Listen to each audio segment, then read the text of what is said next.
The current antidepressant market is almost $19 billion a year. And so what everybody needs to know about depression, antidepressants, in a historical context, I'm going to give you right now. And the truth is more bizarre than any fiction, as it mixes up with amphetamines, euphoria, and the development of these markets. Dr. B here, Dr. B 360. Let's get started. Recently, I have actually made a lot of videos on opiates, and I have also, through those videos, introduced some, I guess you would call, progressive concepts of medication-assisted treatment for opiates that are all evidence-based. And through that lens, I have introduced the concept of euphoric index.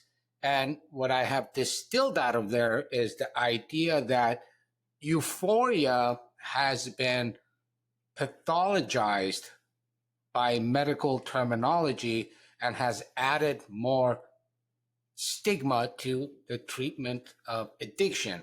In addition, I have introduced a topic or suggested that as medical providers, we should take euphoria as an important concept, important component of evaluating, sort of trying to stack up each individual's addiction potential and the choices of medication-assisted treatment. And I call that the euphoric index. And essentially what has really happened is euphoria is a taboo topic. Okay, here's the other side of that, which is even more insane. We have basically locked up euphoria, which means a sense of well-being historically, and said it's taboo, it's wrong. We have medicalized it, pathologized it, and treated it. Because if you're an addict searching for euphoria, it needs to be stopped. Let's go back to depression. All right. I have previous videos that I've made on stimulants, and I've come at it from a historical perspective, and I have started all the way from the early part of 20th century and before. You can check those out. I'm interested in a part of that story right now. And let's begin with Mao Hung. I think that's how you pronounce it. I'm probably doing it wrong. That is the Chinese plant, and the name of it is ephedra. And the active colloid in there is ephedrine. And that was isolated very early in the 20th century, actually late 19th century, by a Japanese a chemist, and later by a guy at UCLA, I believe his name was Alice, in the late 1920s. And, that's where your Sudafed and all of that stuff comes from. But ephedrine is a stimulant. And from there, we went into the production and manipulation and different amphetamine products. I want to bring that up to the 30s. What happened in the 30s? So we have this thing called ephedrine that we have now isolated and we utilized. What is it used for? They've been using it for narcolepsy. They've been using it for asthma. They've been using it for congestion. Sometime in the 30s, Smith, Kline, and French, the pharmaceutical industry, got involved in this game, right? And the drug that they had is Benzedrine, right? I believe that's what it was called, Benzedrine. And they noticed that that market, which they have, which is narcolepsy, staying awake, congestion, asthma, just wasn't large enough for them, okay? And somehow, through recruiting a well-known Harvard psychiatrist that had bizarre views on what depression is, a little bit of discussion in the marketing backdoor conference rooms, we started to pathologize mild depressed states as mild depression without any clinical studies, without any fundamental driven data as we could nowadays, double-blind, long-term, placebos, time, all of that was not in play. What we ended up doing is creating this diagnostic category of mild depression. And we started to market an amphetamine, and the amphetamine market grew after we were able to isolate uh, the Chinese plant Maohong, the active ingredient, which is ephedrine, and Maohong is ephedra. And now we have ephedrine, and we have that stimulant, and eventually other stimulants popped up like benzodrine.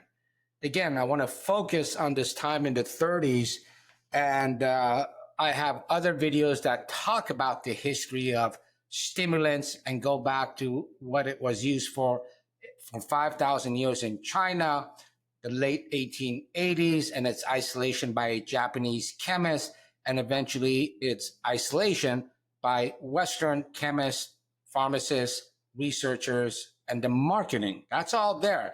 But I want to bring it up to the 30s. So let me say again, there's benzodrine, and now Smith, Kline, and French also, I'm sorry, there's ephedrine, and now Smith, Kline, and French has benzodrine, which is a related compound, but it is an amphetamine.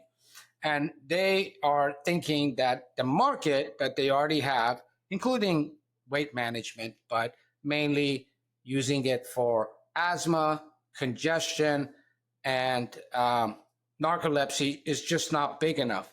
And they were aware of its stimulant properties.